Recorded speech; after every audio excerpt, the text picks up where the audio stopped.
இறைவி படத்தின் பத்திரிகையாளர் சந்திப்பில் நடிகர் ராதா ரவி என்னை திட்டியது சரியா என்று தொகுப்பாளர் நிஷா கேட்டிருக்கின்றார். கார்த்திக் சுப்புராஜ் இயக்கத்தில் உருவாகியிருக்கும் இறைவி வருகின்ற 3ஆம் தேதி வெளியாக உள்ளது. இது பெண்களை பெருமைப்படுத்தும் கதையாக இருக்கும் என படம் குறித்து விளம்பரம் செய்து வருகின்றனர். சமீபத்தில் இப்படத்தின் பத்திரிகையாளர் சந்திப்பு நடைபெற்றது. விஜய் சேதுபதி, எஸ்.ஜே. சூர்யா, பாபி சிம்மா உள்ளிட்ட படக்குழுவினர் பலரும் கலந்து கொண்டனர். இந்த நிகழ்ச்சியை வளர்ந்து வரும் தொகுப்பாளினிகளில் ஒருவரான நிஷா தொகுத்து வழங்கினார். இதில் இறைவி படத்தின் ஹீரோ, ஹீரோயின்கள் பெயர்களை மட்டும் சொல்லி மற்றும் பலர் என்று பொதுவாக கூறிவிட்டார். இதனை கேட்ட ராதா ரவி, நான் 300 படங்களுக்கு மேல் நடித்திருக்கின்றேன். 42 வருடங்களுக்கு மேலாக சினிமாவில் இருக்கின்றேன். ஆனால் என்னை யாரோ ஒருவர் போல இந்த பெண் அழைத்து விட்டார். அழகிருந்தால் மட்டும் போதாது, அறிவும் வேண்டும் என்று நிஷாவை மேடையிலே திட்டினார். ராதா ரவியின் இந்த பேச்சை பலரும் கைத்தட்டி ரசித்தனர். இந்நிலையில் ராதா ரவியின் பேச்சுக்கு நிஷா, அந்த விழாவில் நான் வெறும் தொகுப்பாளினி மட்டுமே.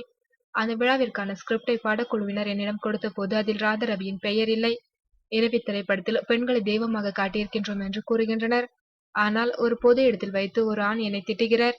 இதில் வருத்தமான விஷயம், படக்குழு என் மீது பழியை போட்டு அங்கு நடந்த விஷயங்களை மகிழ்ச்சியுடன் பார்த்து கொண்டிருந்ததுதான் என்று நிஷா வருத்தத்துடன் கூறியிருக்கிறார்.